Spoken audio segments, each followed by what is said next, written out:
I love the one speed mainstream media has on this, where immediately they're like, well, how could they pay for it? I swear to God, every goddamn news broadcaster, when they see a good policy, immediately they go, how will they pay for it? When they see a bad policy, they never ask it. Ain't nobody asking about how we're going to pay for the border bill. Now, overall, fear not, liberals. Your iconic, joyous Brat Summer seemingly is not coming to a close. Okay, judging by the direction of the polls. Okay, while there are people in this chat, including Weeby, that say Trump is going to win because of Pennsylvania. Okay, which is an understandable position. I do still think that Kamala Harris will most likely win the election. Okay, the problem here is that it should not be close. The problem here is that she should not be making the decisions that she's making currently. And instead of trying to like actively try and find these Trump supporters, the campaign is really worried about PA. They keep asking about it to everyone. Yeah, well, they should probably consider changing trajectory on Israel. There are plenty of fucking voters in Pennsylvania alongside every other goddamn swing state that say they'd be more likely to vote for the Democrats. Maybe stop spending an entire week in Georgia and actually go to PA. That's another good way to do it. BBC senior journalist has come out and spoke to a senior journalist with BBC today who told me that it is internal policy the word Palestine is not allowed to be used in stories and interviews. And if it is, they will cut it out. They said Palestinians is okay, but Palestine is not. That's not shocking. This is the secret in New York Times as well. Journalists that don't work at the New York Times or journalists that used to work at the New York Times will openly joke about this. Okay? Look at any New York Times article. Try to find, no, we're hitting full erasure. No, we've been there. This isn't dog. Big media companies openly do not have Palestine in their lexicon. They regularly will avoid saying it, avoid writing it. It has been that way in perpetuity. They will never say Palestine. They'll say Palestinians. They will never say Palestine. It's in their style guide. Depending on the level of Zionism that people are operating on, they might not even say Palestinians. Okay? But here, let's see how the Good Morning America, the wonderful people over Begin with the race for the White House. Vice President Harris sitting down for her first interview since taking over at the Democratic candidate, along with her running mate Tim Walz and former President Donald Trump attempting to rebrand his image on reproductive rights. Our chief White House correspondent Mary Bruce starts us off in Savannah, where Harris held a rally on Thursday. Mary, good morning. Good morning, Whit. Well, last night, this was the first time that we have heard from Kamala Harris in an in-depth interview like this since she was catapulted to the top of the ticket. She was methodical in her answers, with Tim Walz by her side there defending her record with President Biden, but making it clear she's eager to turn the page. Nearly 6 weeks into her campaign, Kamala Harris overnight forced to explain her policy shifts, but arguing one thing has not changed. I think the most important and most significant aspect of my policy perspective and decisions is my values have not changed. Why is that a flex? You are a Democrat. You are running on a platform of change. You are a Democrat. Please, why are you saying this? Okay? Why are you? Oh my God. There is the irony here is that there is no compromise in this situation. There is no compromise in the situation because it's just a pure right-wing bill. It literally has millions of dollars allocated to building a stupid ass border wall that's not going to do anything. Okay? And it's ironic because not only is it not going to do anything, but they also actively campaigned against it for like 8 years. Not even just 4. They actively campaigned against it during the Trump administration, and they kept talking against it even after the Trump administration was over. What are you doing? Asked if she still wants to ban fracking, something she'd vowed in 2019, Harris saying this. No, and I made that clear on the debate stage in 2020, that I would not ban fracking As vice president, I did not ban fracking. As president, I will not ban fracking. And on whether she stands by her 2019 support for decriminalizing illegal border crossings. I believe there should be consequence. We have laws that have to be followed and enforced. And let's be clear, in this race, I'm the only person who has prosecuted transnational. Yeah, we shouldn't decriminalize border crossings. We should go even further. We should kill them. And my bill will do just that. Great stuff from the supposedly left side of American politics. National criminal organizations who traffic in guns, drugs, and human beings. I'm the only person in this race. She's like, build the wall, build the wall, build the wall, build the wall. Immigrants are rapists. You're right. Dana, Republicans are right. We all know it. Guatemalans are entering our communities specifically with one goal in mind: stealing our jobs, stealing our groceries, stealing the homes, and also doing rape. Okay? Everybody knows this. We've already completely ceded ground to the Republicans on this insane rhetoric. Build the wall. I'm a big advocate. We got to build the wall. Okay? They took our jobs, brother. They are even taking our criminal jobs. Yeah. By the way, of course, a big part of the reason why there was a shit ton of more migrants coming over the border is the Trump administration making the economy scream. By their own words, this is what they did to Venezuela, while on the other hand, also offering TPS to Venezuelan migrants. That's why so many people are coming from these places that are unimaginably sanctioned to hell. And, you know, great stuff overall. But hey, let's not get into that. That's a totally separate issue.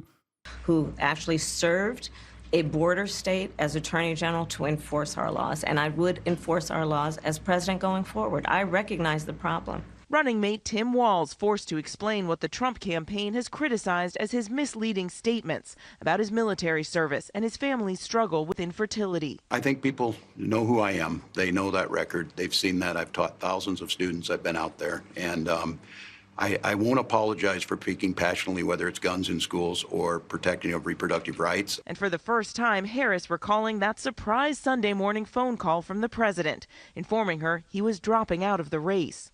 My family was staying with us, and including my baby nieces. And we had just had pancakes, and we were sitting down to do a puzzle. I'm going to throw up. I don't care about this shit. And the phone rang, and it was Joe Biden. I asked him, "Are you sure?" And he said yes. And that's how I learned about it. Asked if he offered his endorsement. Oh, the last thing I want to show is this is if Israel was a person. Oh, now you have to be nice. When you were pushing me and yelling at me, that wasn't nice, right? Police! Police! Help! Help! Guys, ladies and gentlemen, right here. Example. Everything on camera. What's your problem? Ladies and gentlemen, live. Right here. Example of what they do. Everything on camera. Oh, look at this guy. He's still like awesome words. Somebody. Don't rape somebody. Now, you're rape somebody. You're rapist. You're rapist. Oh, really? You again. You're rapist. You're rapist. You're a rapist. You're a rapist. You're a rapist. Bro, I swear to God, defenders of Israel literally think it's West Bank everywhere. Okay? They straight up think that, like, oh no, this is exactly the same. Like if I called the Israeli occupying force, they'll come and clean this shit up. Like they'll just go and kill the Palestinians that are in my vicinity.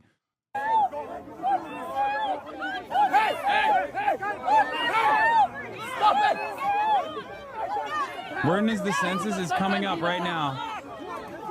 Let's go back. Let's go back. For your safety, let's go back. For your safety, let's go back. Go, come on.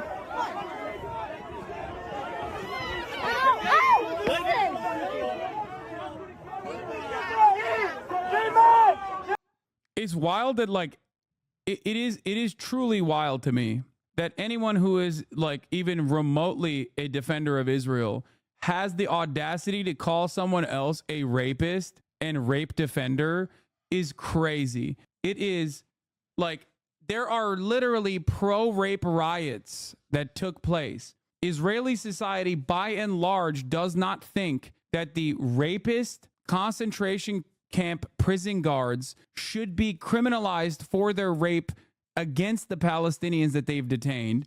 And these guys are literally being like, oh, no, you are the rapist. You are the rapist. It's like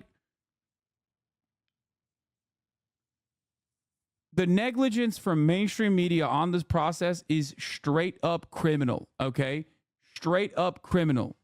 Oh, yes, the rapist prison guard, the main rapist prison guard is now straight up a television star, okay?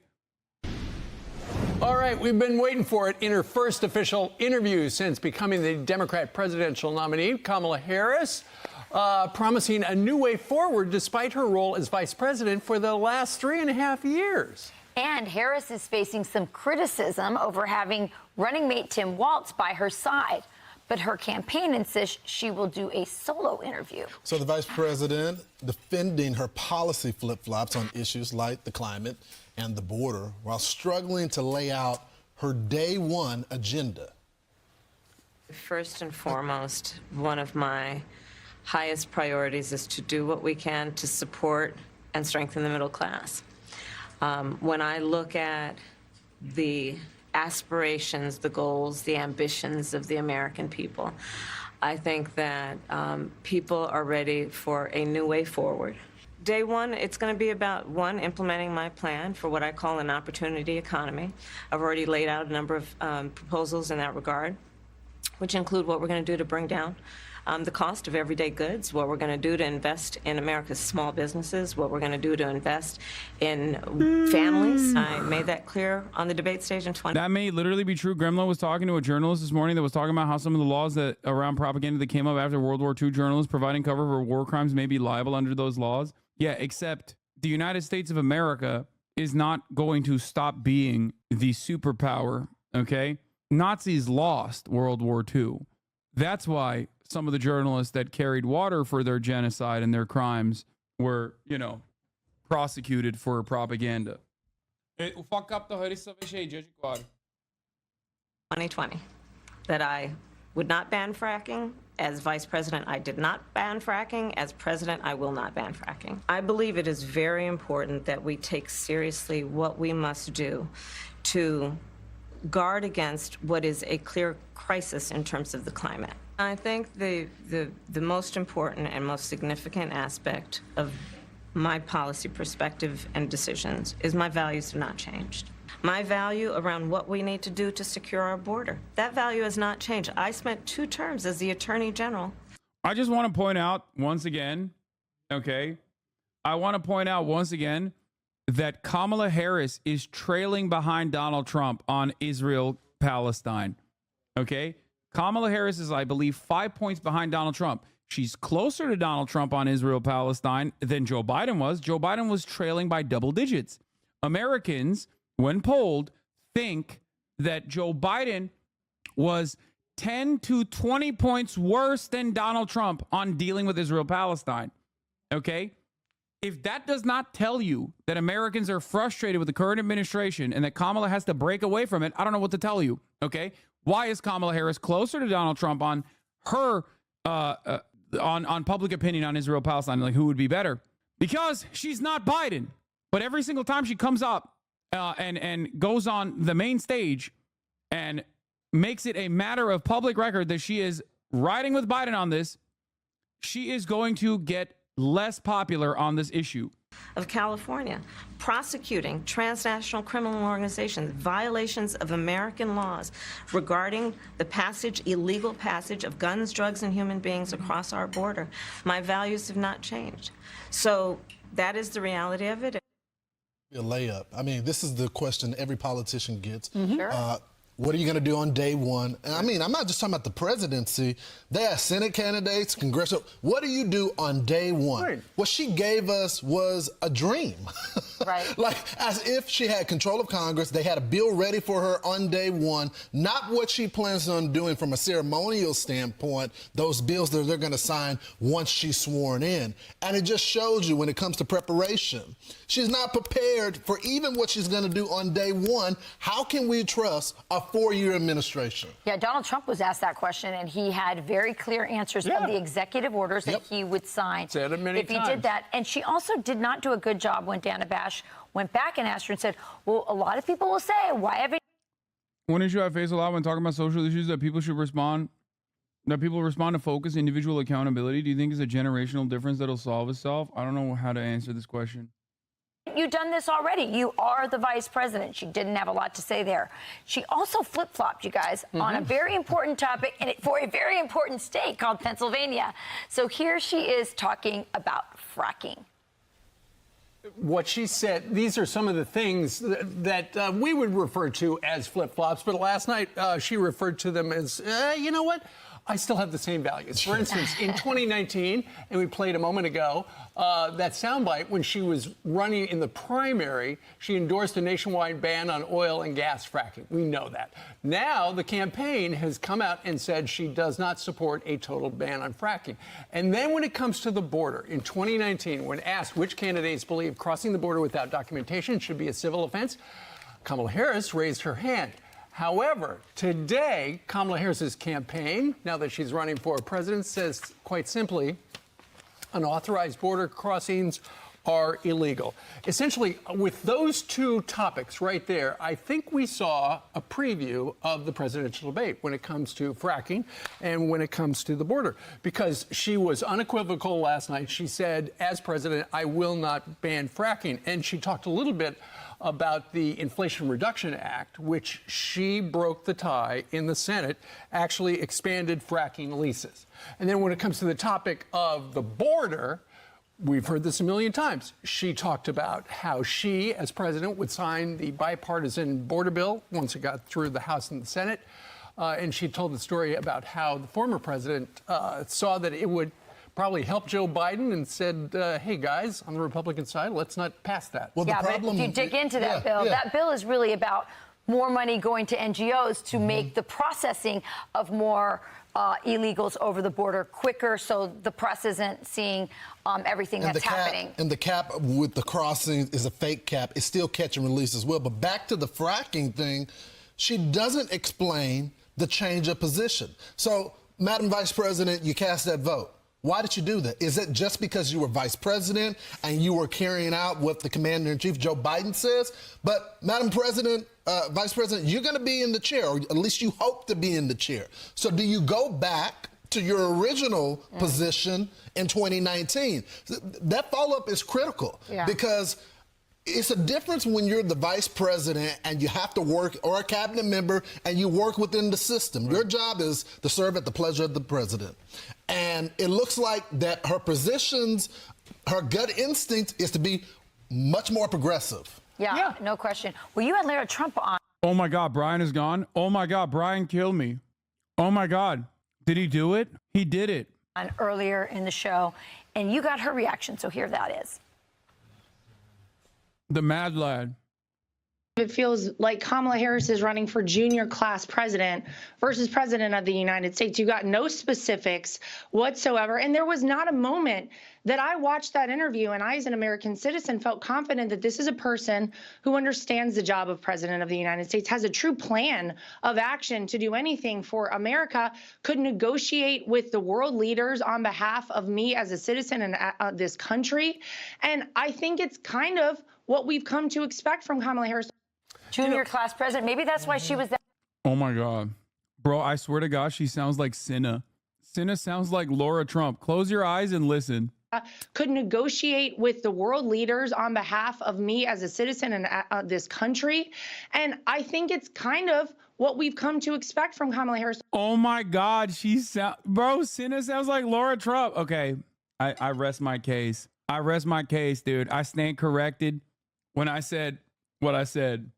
Down to him, you mean? Yeah. Well, I like think they were kindergartners. You got to figure they went to a school because he was a teacher and he was a coach and all that stuff. I will say this about Tim Walz. He's really good at smiling and nodding. Because we thought, you know, if she got into a word salad problem, he would jump in. Well, he couldn't. As it turns out, last night. I stand correct, not corrected. You're right. He was only when Kamala Harris was asked that, and Lawrence, I think you referred to it as a layup question. What are you going to do on day one? Dana Bash asked that question. We've asked that question. She asked it. Kamala Harris did not answer it, and so Dana asked her again. You didn't answer my question. What would you say? Listen, you only got like 20 minutes. You're not going to waste a lot of time. So she turned to Tim Walz and asked him, what are you going to do on the first day? She should have stayed. He didn't really answer it. She should have stayed with Kamala. Yeah. And you know what you see here, too, you guys have seen those hearings in Congress where the witness just needs to, like, fill up the time for the 5 minutes.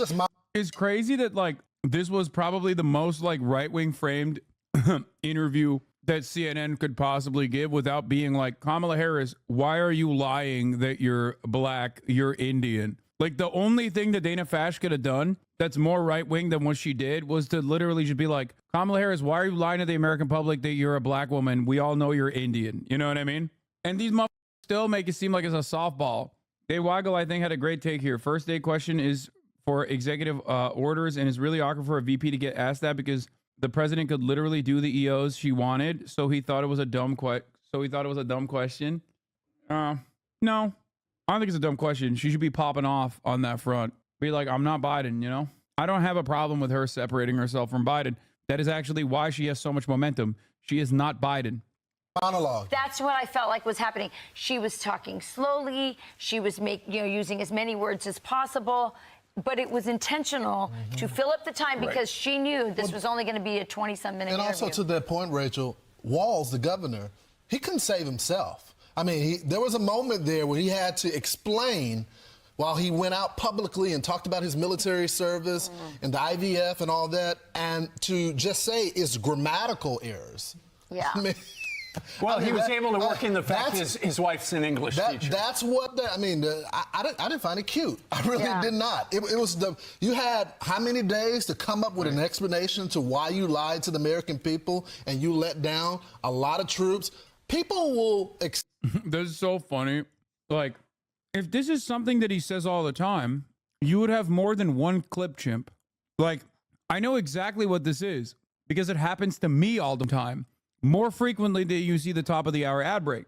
Like, people will regularly clip me out of context in like one moment and then constantly be like, see, this represents all of your world beliefs over and over and over again. And it's like, if that was a genuine thing that I said, if that was a only reading Twitter XD, I mean, that's one of them. But if that was the only thing that I always said, you would have more than one clip. You know how absolutely up you got to be for someone like Kim Jong-un to say some shit like this. North Korea says Israel's a murderous, bandit, genocidal, and barbaric state. 700,000 likes. Holy my goat. Accept an apology, but he didn't even provide that. No. Well, the campaign they were very risk averse, and what Dana Bash asked the questions we wanted answers to.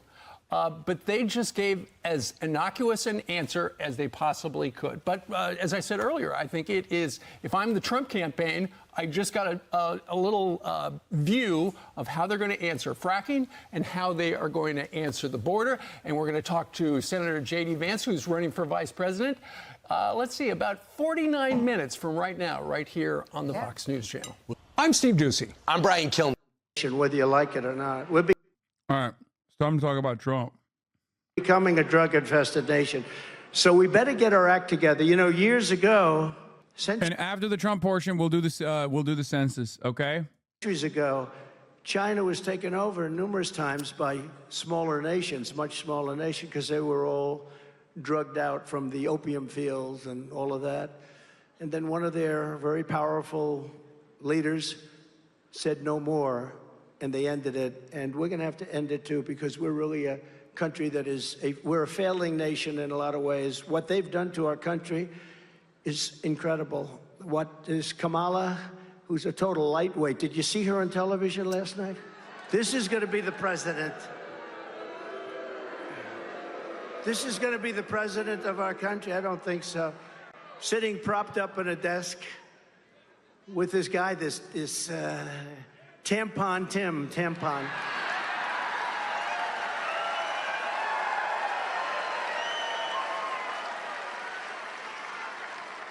And that's the first interview she's done in, like, nobody's ever seen anything like it. And if you're too weak to do a one-on-one interview with a person that was so soft, you know, I know Dana, she's always, you know, always nasty. She was so nice to the Democrats. It's much easier to be a Democrat, but we don't agree with their policies because their policies will destroy our nation. So we can't do that. We can't do that. But it was a very weak interview from the standpoint of CNN. I think CNN should be ashamed of themselves. If that were me, aren't there? Sir, I heard you want the death penalty for drug dealers. Why? Well, you know, I'd like to end the drug epidemic, if that's okay. Remember this, and I said it. Every drug dealer, on average, kills 500 people. That's not mentioning all of the families that are destroyed forever. They're destroyed forever.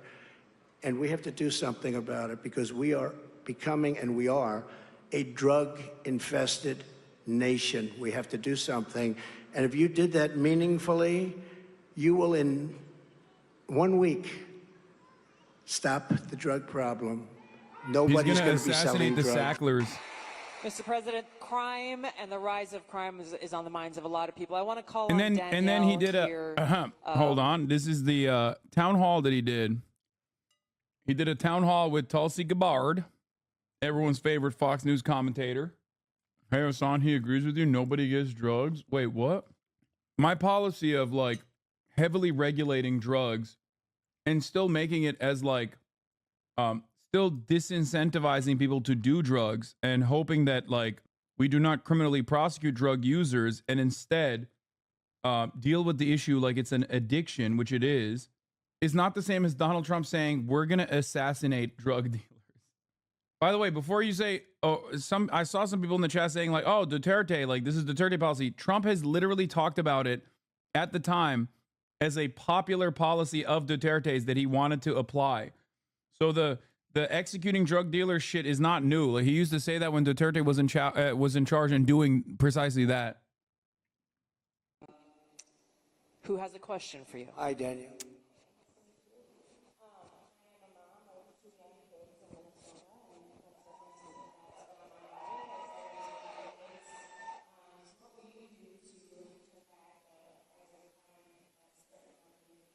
Well, you need, and you get a lot of those questions from Minnesota, but you get a lot of those questions because Minnesota, I mean, they picked this guy.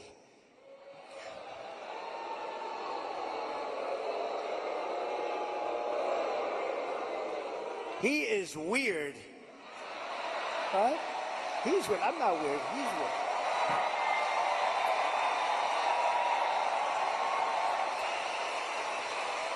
No, he's a weird guy. He's a weird dude. You know, see, they come up with sound bites. They always have sound bites. And one of the things is that JD and I are weird. That guy is so straight. JD is he's doing a great job. Smart. Top so student. Straight. Great guy. And he's not weird, and I'm not weird. I mean, we're a lot of things. We're not weird, I will tell you. But that guy is weird, don't you think? You know, he signed for, and this is, who would think that this is even happening in our country with men playing in women's sports and all of this, but he has it at a level that nobody can believe. A bill that every boy's bathroom will have tampons, okay? Hence his name, Tampon Tim. But think of it. There's something so funny about just genuinely not understanding where this, like, these guys are weird narrative comes from and failing to understand it failing to understand it so hard that you immediately contribute to this guy is weird narrative. And before you say, well, the crowd seems to be eating it up. Exactly, dude. He is so tuned into his base. That is the major problem with the Trump campaign as it stands currently. Okay? He's primed his base, and the more he leans into his base, the more he does this like crank shit, the less appealing he is to anyone who would ever look at, like, who are like-minded, ideologically conservative, like-minded individuals who would look at him in a positive way. Think of it. And you know, on the question of abortion, He is the one, abortion in the 9th month. And if the baby in Minnesota, and I'd love to win Minnesota because those people aren't digging this guy. They're not digging this guy. But think of this. 6 states, Minnesota's one of them. If the baby is born, you're allowed to execute the baby after, think of that, after birth in Minnesota, you're allowed to execute. And you remember the former governor, not the current governor, who's... Perhaps this is the reason why people say you're weird, because you make shit up and then lean into that made up shit in the most graphic ways possible. And that kind of commentary is probably good for your immediate base of support because they are the weirdos, but it literally does not translate to a national campaign. This is why they lost the supposed red wave at a time when they should have been running the table. It's crazy. Like, yeah, sure, those are the losers that are primed into loving you, but there are no there are no laws in the books that allow what Trump is saying. And lying about this kind of stuff and then being like really invested in this kind of thing makes you look weird to the average person, which, by the way, I am reminded that I forgot to run the 3-minute ad break at the top of the hour after I said I was going to do it. So I'm running it now. Okay. I think I said I was going to serve it and then I forgot. So I'm running it now. Terrific, there it is. Glenn Youngkin. Kaya, we're going to win please. maybe with Virginia. We could do that. But the former governor, and he said, you sit the mother down and the father down, you sit them down and you talk, and the baby is born and you make a decision what to do. He meant, do you execute the baby after birth? And according to what they have passed and legislation, in Minnesota, they're allowed to execute the baby after birth. And this guy is a participant. And that's why she picked him, because she is, in fact, I'm telling you, it's so funny. Trump went from they're drug dealers when referring to Mexicans. They're drug dealers, they're rapists, they're criminals, and some are very fine people, to straight up saying everyone that was born in the southern portion of the American borders is a rapist, criminal, and they're all doing it. He cut out the "and some are very fine people" part. So on that front, he escalated his rhetoric to become even more unhinged. And now on the abortion shit, he went from Democrats want to do 3rd trimester abortions to like they are advocating for post-birth abortions everywhere. Now, there's an issue. The issue is he's actively priming up his base of support into becoming increasingly unhinged. Electorally speaking, this plays really poorly, okay? It plays really poorly for his chances of winning the election, but there are still millions of Americans who now believe this shit. It's terrifying for the prospect of America's future. Marxist/communist. Remember, I'd say all the time, our country will never be socialist, right? We will not have a socialist. Well, I was right. We skipped socialism. We went to communism. This woman has to be... Former President Trump, who is blitzing states in the Rust Belt and overnight making a promise about IVF. Selena Wang is in La Crosse, Wisconsin, where Trump held a town hall. This was awesome. We've skipped socialism. We're at communism. Kamala Harris. Anyway, but also let's talk about Trump's flip-flop on IVF and abortion. All last night. Good morning, Selena. Hey, good morning, Rebecca. Donald Trump is trying to rebrand his image on women's reproductive rights in order to shake up this race, claiming that he would make IVF treatment free without giving any details on how that would work. Overnight, Donald Trump floats a striking new proposal as he suddenly tries to rebrand himself on women's reproductive rights, an issue that he knows could hurt him at the polls in November. Trump claiming that he would make in vitro fertilization free if elected without providing any specifics on how he would pay for this costly plan or enact it. Under the Trump administration, your government will pay for... I love the one speed mainstream media has on this, where immediately they're like, well, how could they pay for it? I swear to God, every goddamn news broadcaster, editor in this nation, when they see a good policy, immediately they go, how will they pay for it? When they see a bad policy, they never ask it.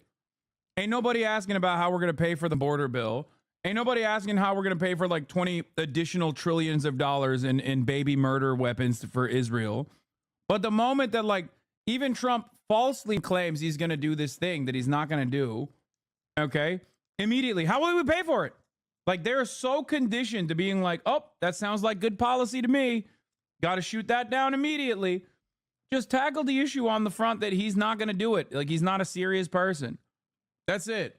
Tackle the issue on his flip-flopping if you want to do that. But no, they're like, how will they pay for it? Or your insurance company will be mandated to pay for all costs associated with IVF treatment. IVF can cost tens of thousands of dollars, with nearly 90,000 babies born in the U.S. through fertility treatments each year. We want to produce babies in this country, right? We want to produce babies. Vice President Kamala Harris' campaign telling ABC News Donald Trump's own platform could effectively ban IVF and abortion nationwide. Trump lies as much, if not more, than he breathes. But voters aren't stupid. Trump making this proposal despite repeatedly bragging about appointing 3 of the Supreme Court justices who overturned Roe v. Wade, opening the door to new restrictions for fertility treatments. We broke Roe v. Wade, and we did something that nobody thought was possible. We gave it back to the states. Earlier this year, Alabama's Supreme Court declared frozen embryos human beings entitled to full rights, causing fertility clinics across the state to shut down for weeks. A new poll finding Harris has a 16-point advantage over Trump on who voters trust more to handle the issue of abortion. In his own home state of Florida, Trump now saying he opposes the state's ban on abortion at 6 weeks, before most women even know they're pregnant. Well, I think the 6 week is too short. It has to be more time, and so and I've told them that I want more weeks. That's crazy. That's crazy. Wow. He's woke. He went woke now. Or perhaps he is trying to desperately swing in the opposite direction, knowing full well how bad it looks for him, because this is an issue that the Democrats have actively campaigned on. Reluctantly, mind you, but they were forced to campaign on it eventually because there was too much popular momentum in that direction. Now, imagine if the Democrats did that same thing for any number of different issues that are plaguing American society. Healthcare comes to mind. Donald Trump literally is changing trajectory on a key issue here. He's going to flip-flop again on it, by the way. But I'm just saying, like, a better future, a better tomorrow is possible, chat. Okay? That's it. Obviously, he's not, like, it doesn't matter because at the end of the day, no one trusts him.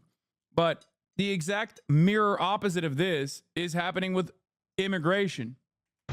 Trump contradicting his own statements that the issue of abortion should be left to the states. But Trump's campaign attempting to appease his anti-abortion base, later saying he has not yet decided how he will vote. He simply reiterated that he believes 6 weeks is too short. Over the years, Donald Trump has flip-flopped on the issue of abortion, but his focus on IVF is clearly an attempt to blunt Harris's attacks that he would rip away women's reproductive freedoms. Rebecca? And Selena, there's also a new ABC News Ipsos poll out overnight. What can you tell us? Yeah, Rebecca, that's right. In a new ABC News Ipsos poll, it finds that only 29% say that Trump is prepared to accept the outcome of this election. But Trump's election denialism also resonates with some voters. Despite there being no evidence of widespread voter fraud, 1 in 3 say they are not confident that votes will be accurately counted in this election. Rebecca? All right, Selena, thank you. Don't hit down. You've been listening to Donald Trump at a rally in Pennsylvania, the former president there speaking with supporters shortly after saying that he will be voting to keep Florida's 6-week abortion ban in place. Now, this comes just a day after he suggested that he opposed the 6-week ban. Let's bring in CNN's Jason Carroll. He is there at the Trump rally in Johnstown, Pennsylvania. Also with us is CNN fact checker Daniel Dale. So, Jason, walk us through what Trump said yesterday and now what he and the campaign are saying today. Grossly incompetent. Well, as you recall, it was yesterday when this subject matter was brought up in an interview. Trump seemed to suggest that he was not satisfied, not happy with the 6-week time frame on is there like is there like a law that we're not privy to, kind of like the Fairness Act or whatever, where both candidates have to literally make the same exact mistakes on other issues, but like the exact same mistakes in terms of messaging? Because it kind of feels like it's a race to the bottom. Like, on the one hand, Trump is like, yeah, I love abortion, actually. Just kidding, I hate abortion. And like, on the other hand, that's what the Democrats are doing on immigration. Like, is there like a secret rule where like they have to do that when one side triggers this flip-floppy ass sentiment, the other side also has to respond in kind for whatever their weakest issue is? This is why I was saying it's like, it's Freaky Friday out here. Kamala Harris is like, I literally will kill migrants. Like, I am the #1 migrant killer. Okay. It's my favorite thing to do. Sometimes I just, sometimes I just sit up next to the border wall with an AR-15 and I take crack shots in the direction of like whatever Venezuelan is coming over that wall. Okay. That's what I do. And they're like, well, in 2019, you said like no immigrants should be illegal. Like, and you said that border crossings should be continued to be prosecuted as a civil penalty. He's like, no, you don't understand. I want to kill migrants. And then on the other hand, you got Trump being like, abortion is murder. They want to kill the babies. They want to kill the babies after birth. That's why I stopped it. And then being like, just kidding. Actually, I think that 6 weeks is far too short. We should let abortions happen. It's not murder anymore. And we should let abortions happen until, like, I don't know, some other time frame that I will not be specifying, only to turn around and be like, that was the, when I'm f***ed up, that's the real me. That was yesterday's me. Let's not look at that. I was kidding. Abortion is still murder. On that 6-week abortion ban that's in place, saying that it is simply too restrictive. But he left the door open. He wasn't specific in terms of would he support overturning it? Would he give any more specifics in terms of timing? Just a short while ago, he gave an interview to Fox News where he once and for all was very clear in terms of where he stands. Take a listen to what he had to say. Are you voting yes or no on Amendment 4 in Florida? So I think 6 weeks, you need more time than 6 weeks. I've disagreed with that right from the early primaries. When I heard about it, I disagreed with it.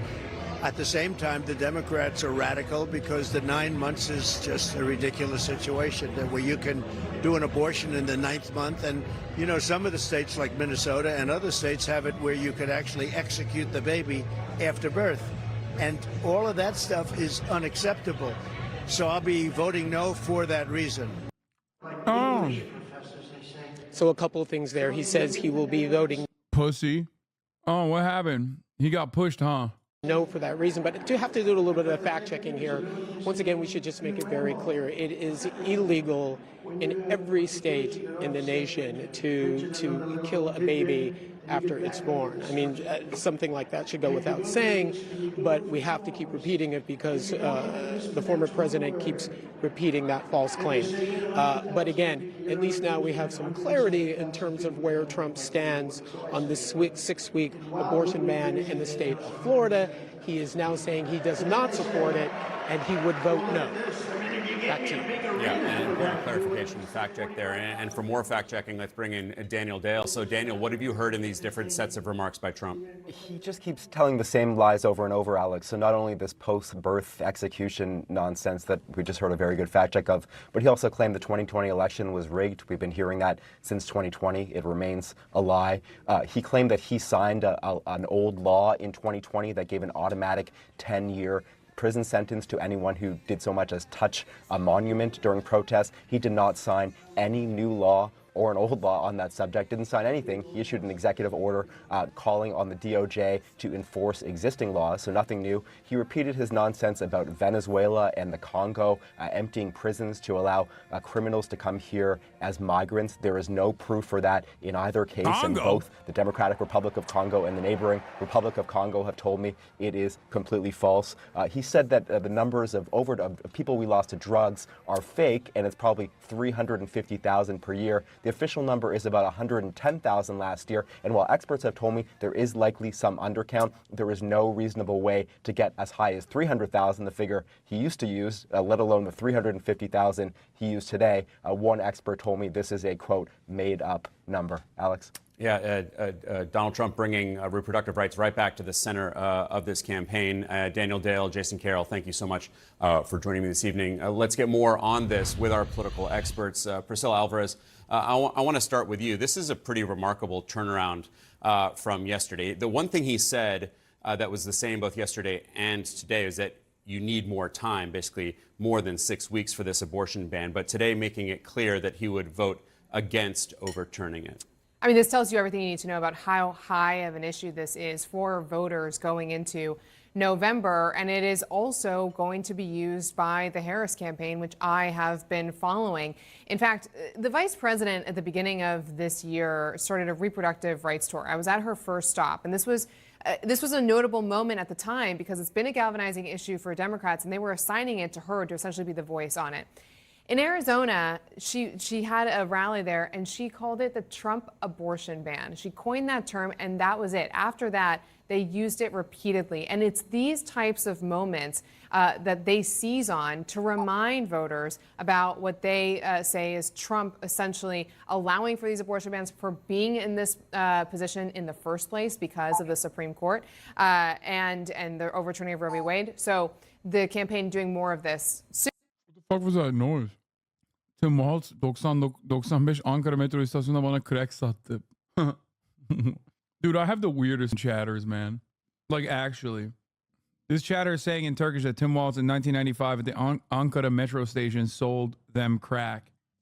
Soon with a reproductive rights bus tour with at least 50 stops. So clearly a big issue. Yeah, where they will certainly continue to hammer him on this. Josh Dawsey, I want to go to you. You obviously follow the former president and his campaign very closely. How much do you think this back and forth over this specific Florida amendment shows Damn, dog. that... Sit up. What the fuck?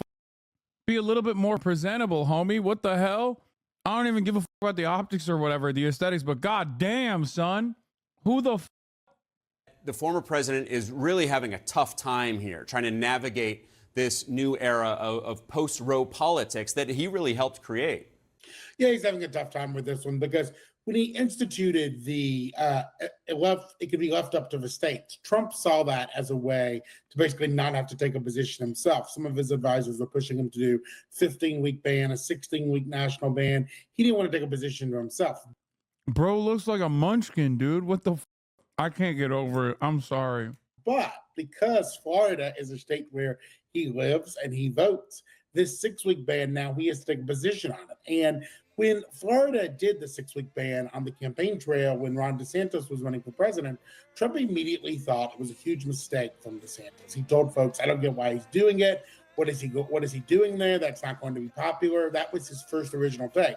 And he criticized that ban because he wanted to go after DeSantis. DeSantis he viewed as his political opponent, right? And he said, I don't think this ban makes sense. Then you saw the pro-life community come back pretty fiercely, deeply concerned that he was taking on a bill that would limit abortions in Florida, something that they want to do very much.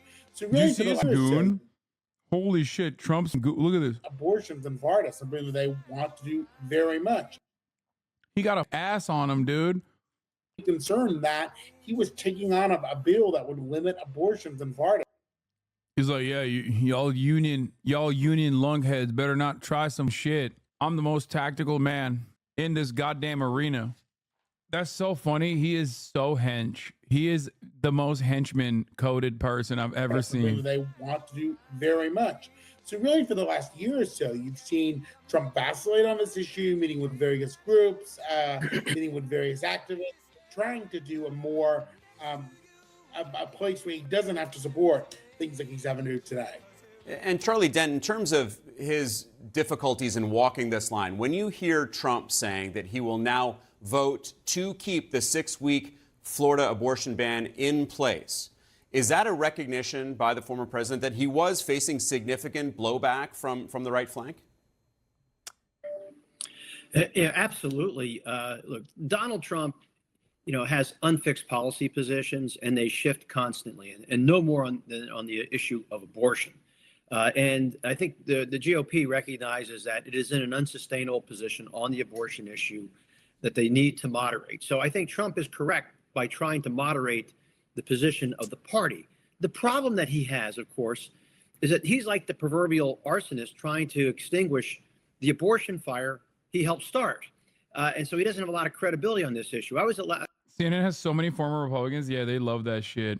God damn, CNN loves former Republicans. They love having current Republicans too. They love having former Republicans, current Republicans. They just love Republicans. At a certain point, you got to realize like they are totally locked in. I was one of the last pro-choice Republican members of the House Republican Conference in Washington, and I've been sounding this alarm for some time that the party was not in a good place, that these positions, these 6-week bans and other sorts of policies were very unpopular and were damaging the GOP and certainly widening a gender gap, particularly with women.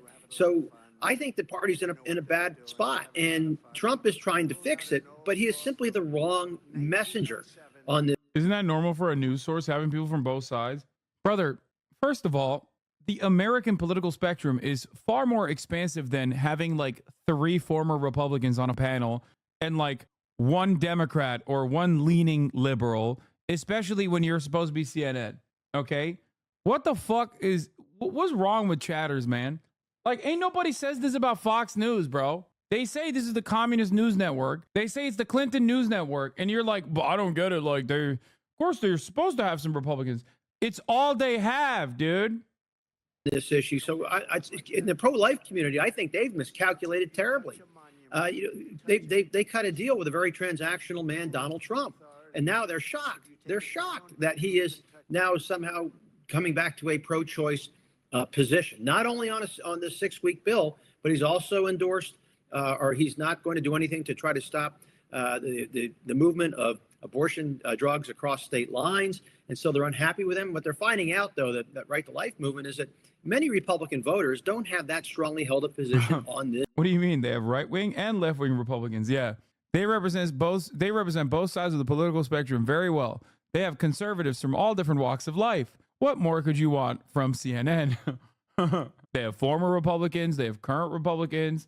They have Republicans in name only. They have all different kinds of Republicans. Some of them are literally square. This issue, at least for these types of extreme policies. Megan Hayes, let me bring you in. So Trump has been purposefully vague, trying to play both sides, trying to really straddle this line for quite some time now. Now he's quite firm that he's going to try to keep this 6-week ban in place in terms of at least the Florida amendment. Pick up where Priscilla left off in terms of how you expect the Harris campaign to seize on this. Well, he's firm today, so we'll see what he says tomorrow because it's different than what he said yesterday. So I think that he's trying to muddy the waters and he's trying to create. No. The Havana Syndrome hoax is over. No, but so many Redditors told me I was wrong when I kept telling them this is bullshit and it's completely made up. Wait, what? I don't get it. Huh.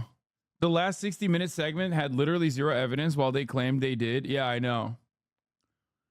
Spokesman for NIH said the internal review found that informed consent policies to join the study were not met due to coercion, although not on the part of the NIH researchers.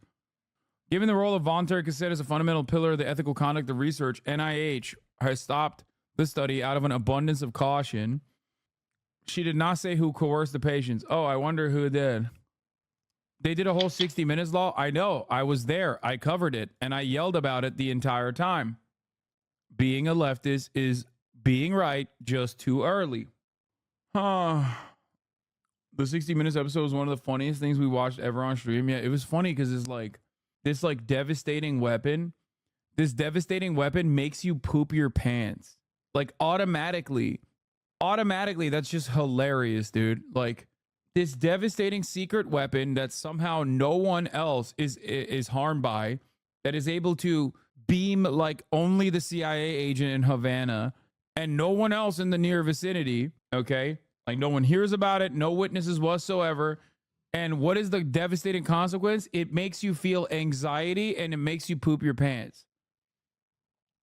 Chaos, but I think what the Harris campaign is doing is they're picking up and they're going, this issue is very important to women, and it's very important to these independent women in these battleground states where this election is going to be decided, and they are playing it smart, and they always have. This is a super popular issue and it polls really high. the Harris campaign is leading in the polls by 20 points with women, those are the people who are going to decide this election. When you're talking 10,000 votes in these states, that's a major pickup. And then if he's going to isolate his base and maybe people won't turn out. So every vote matters in these battleground states. And so they are capitalizing on an issue that's extremely important to Democrats. And it's not just women, it's also men who live with who have moms and sisters and daughters. So when he's trying to muddy the waters and continue to go back and forth, it doesn't do anything but help Democrats and help the Harris campaign. Some confusion over former President Donald. Also, before we get to that, here's Donald Trump saying, perhaps we should give Kamala Harris a Make America Great Again hat. So Kamala was for defunding the police. She was for open borders.